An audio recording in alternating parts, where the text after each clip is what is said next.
Hei, tšau, Karin Kai siin. See video siin on eelkõige naistele, aga miks mitte ka meestele.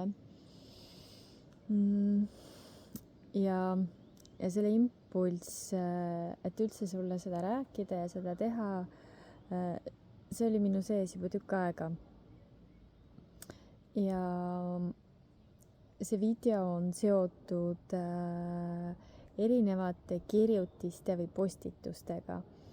Et kas sa oled märganud naisena või siis ka mehena, et Facebookis, kuna ma toimetan rohkem Facebookis, siis ma räägin Facebookist, on ju. Facebookis nagu kulutulena jagatakse mingisuguseid imelisi postitusi ja lugusid, et milline peab olema see tõeline mees ja milline peab see tõeline naine olema. Ja kui naised jagavad seda, et kui selles postituses või selles kirjutises räägitakse nii tohutult sellest, et millises väkke mees peaks astuma, et naine saaks olla naine. Ja seal taga on nii palju õhkamist ja nii palju igatsust. Aga reaalsus on see, et kõik, kes seda nii meeletult igatsevad ja kõik, kes seda jagavad, ma olen ise ka kunagi selles kohas olnud, kus minuga see resoneerus, sest mu suhe oli laiali läinud ja ma igatsesin seda tõelist meest, kes kannab mind kätel, aga ma ei vaadanud endale otsa. Ma õhkasin seda meest, aga ma ei vaadanud endale otsa ja ma ei näinud, et ma ei olnud ju see naine, kes võiks sellist meest enda ellu lubada või kutsuda, tõmmata. Ehk et see on justkui koputus sinu õlale, kallis naine. Et kui sa igatsed oma ellu seda meest ja jagad ja kommenteerid ja võib-olla natuke halvustavalt seda meespoolt, et näed, et meil ei olegi selliseid mehi või et näed, mees on nii ja naa, on ju, et siis korraks peatu enne, kui sa hakkad kommenteerima ja tunneta nagu ennast ja vaata nagu hästi-hästi ausalt endale otsa, et mis kohas sina oled oma suhtes. Ja mis kohas sa oled üldse iseendaga, kui sul ka näiteks ei ole suhet.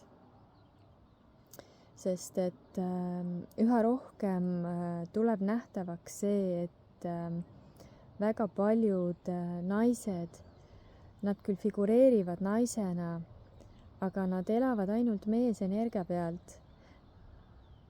Nende sees nagu valitseb see haavatud naine ja võib-olla seal on kibestumist ja valu ja oskust üldse nagu elada naisena tegelikult neil ei olegi. Kui mulle kuskil aasta tagasi hakkasid minu kaitsevaimud rääkima, et mul on vaja olla naine, siis see ajas mind totaalselt segadusse. Mõtlesin, ma ju olen naine. Aga nad rääkisid ka sinna juurde seda, et ma pean puhkama. Ja ma justkui vaidlesin neile vastu, et ma ju puhkan, aga see oligi niimoodi, et ma puhkasin ainult siis, kui ma väsimusest murdusin. Ja see nagu tekkis selline huvitav vastasseis. Ja see teadmine, et kuidas olla naine ja kuidas nagu lõdvestuda sellesse olekusse, tuli natuke aega hiljem ja see tuli täiesti juhuslikult, kus ma lihtsalt sattusin sellisesse olukorda elus, kus ma saingi päriselt puhata, kus ma sain lahti lasta nii-öelda kohustustest. Eks ikka midagi oli, aga see oli selline osa, kus ma sain nagu kogeda seda välist vabadust ja see aitas mul seesmiselt seesmiselt nagu vabaks lasta, sest et mina selline vana mustri pealt aeg-ajalt jooksev kohusetundlik nii-öelda see tüdruk on ju, kes peab hästi palju tegemisi tegema on ju, sest et on vaja teha ja nii on ju ette nähtud ja need naise nagu need kohustused, need söögi tegemised ja koristamised, et tegelikult on totaalselt õigus sel hetkel, kui ma tunnen, et ma olen nii väsinud ja ma ei taha seda teha, siis meil on õigus öelda seda. Jah, seda ei saa teha mingisugustes X olukordades, aga kui sa elad oma igapäeva kodust elu näiteks ja sa tunned, et sa oled väsinud, siis on sul õigus öelda oma partnerile, et aga kallis, et ma praegu ei jaksa, et palun võta üle. Ja kui tema ka ei jaksa või ei taha, siis ongi asjad, mis tuleb lihtsalt õhku jätta. Ja ma tean, et see minu jutt käivitab kindlasti väikeste laste emasid. Aga ka seal on võimalus partneriga jagada. Ja kui partnerit ei ole, siis on võimalus, ma ei tea, kas vanavanemate abi küsida või siis on sõbrannad või alati on tegelikult olemas inimene, keda sa saad endale kas või korrakski appi kutsuda, et sa saaksid lõdvestuda. Väljahingamise koht. Et aga see on kõik selline igapäevamudru, mis kuidas ma ütlen sulle, ma lähen nagu sellesse tundesse, et see on see igapäevamudru, mis tegelikult lükkab kõrvale või teeb nähtamatuks selle, mis on oluline. Käisin eile ühel podcasti salvestusel ja üks küsimus tuli hästi tugevalt õhku seal. Ja selle küsimuse vastus, ma ei ütle sulle seda küsimust, sa pead kunagi hiljem seda podcasti siis kuulama, siis saad teada, aga selle küsimuse vastus oli see, et on vaja kogeda elu. Ehk et meie naistena ja sina ka mehena, kes sa seda videot poole kõrvaga kuulanud oled, vaata, kas sa julged päriselt kogeda oma elu. Sellepärast, et kui ma ei julge kogeda oma elu, siis ma nagu panen kinni ka mingi osa endast. Sest et seal on hirmud haiget saada, kaotada, ilma jääda, ma ei tea, katki kukkuda või seda valu kogeda. Sest meie ego tasand kardab kõige rohkem valu ja seda surma, et valus on surra. Aga seda ei ole. Seda ei ole, kui sa usaldad. Ja juba mõnda aega ma räägin tunnete kogemusest, et kui oluline on see tunnete kogemine ka.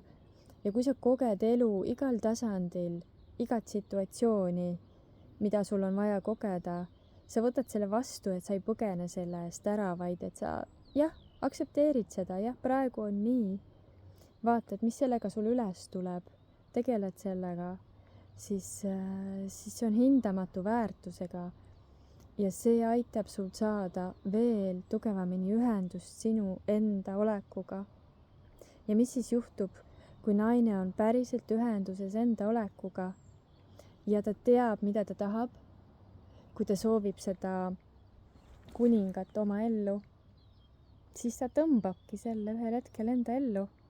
Või siis see mees, kes tema kõrval on, muutub selleks kuningaks. Nii et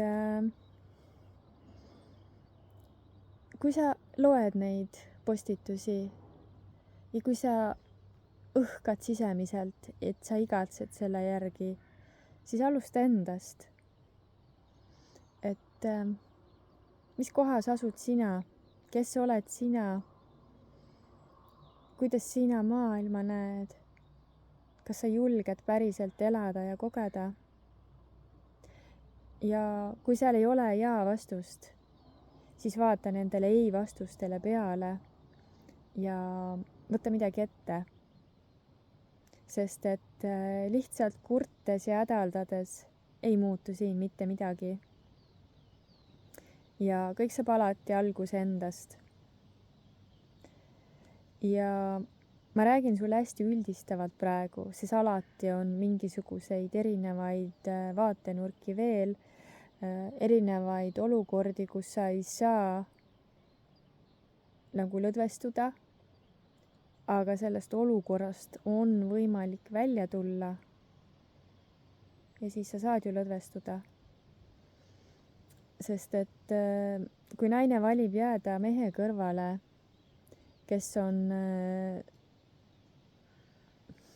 väga halvasti tahaks öelda, ütleme siis ilusamini, mees, kes lõhub ära naise enda kõrval, kes lõhub ära sinu, kui sa jääd mehe kõrvale, kes lõhub sinu ära, siis ega seal üldjuhul ei ole nagu teist teed kui eemaldumine ja siis enda korda häälestamine. Ma tahaks öelda häälestamine, mitte korda tegemine, vaid et asi on ju tegelikult ainult sinu häälestuses.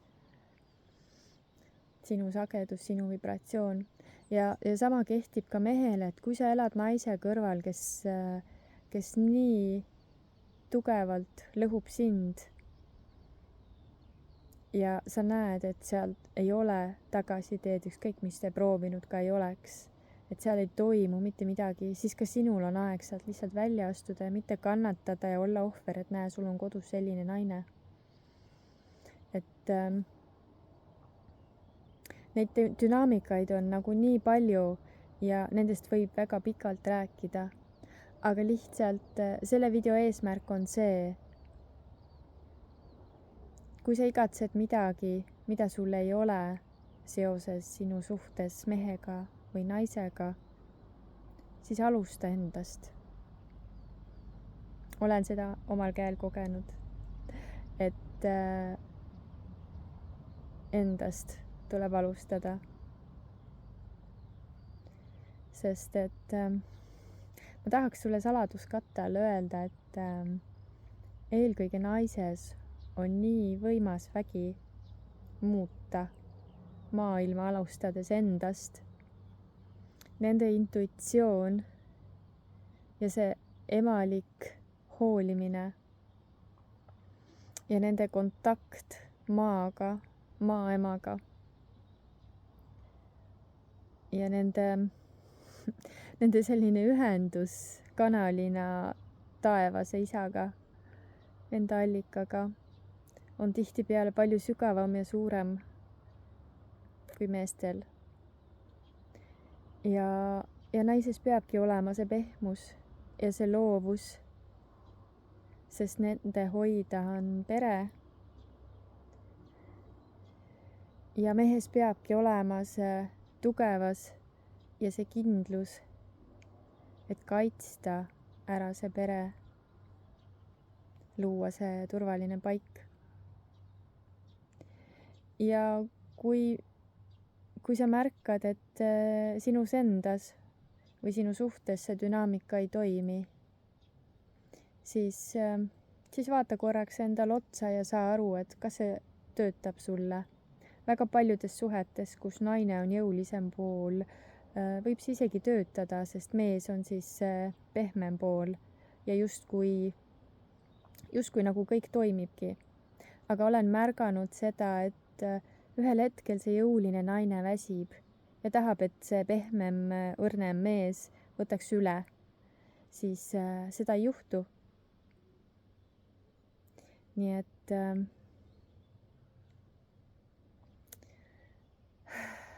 tahaks nagu ohata selle peale. Sellepärast, et olen kogenud erinevaid kogemusi. Ja ma tean, mis tunne on olla naine, kes lihtsalt astub mehe energia välja ja ta tunneb, et ta saab alistuda sellele mehele ilma sõnadeta, ilma mitte millegita, lihtsalt läbi keha see kuidagi toimib nii. Ja kui palju naisi tegelikult igatseb seda.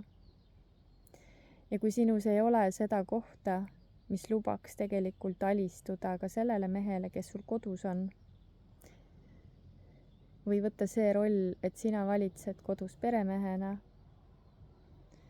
ja et sa saaksid olla see kuningas naisele, siis samm tagasi iseendasse. Luba endal tõelisena ennast näha.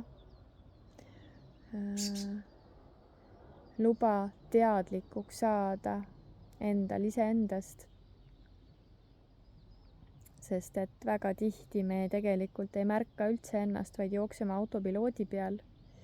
Ja väga tihti läbi meie valude ja haavade võib juhtuda see, et me ei tahagi näha ennast. Sest see, mida me näeme, ei ole tore. Ja ei taheta tunnistada seda. Nii et mis ma siis selle video kokkuvõtteks ütlen sulle? Märka ennast. Koge ennast.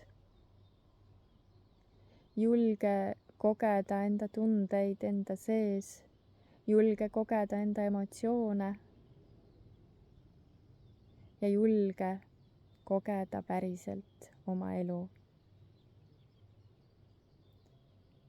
Ja see viimane lause ongi tegelikult asja point. Kui sa julged päriselt kogeda enda elu, siis see toob nähtavale sinus kõik, mis on vaja nähtavale tuua. Ja kui sa julged tegeleda sellega, mis vajab lahustamist või mis vajab vastuvõtmist, siis toimuvad muutused. Et ilusat päeva jätke sulle, kallis naine, või ka see imeline mees. Siin on mõlemale midagi, võtmed ja koodid lendasid välja, püüa need kinni, laadi alla ja uus tee sillutab sinu ees ennast lahti sädeledes. Tšau, tšau!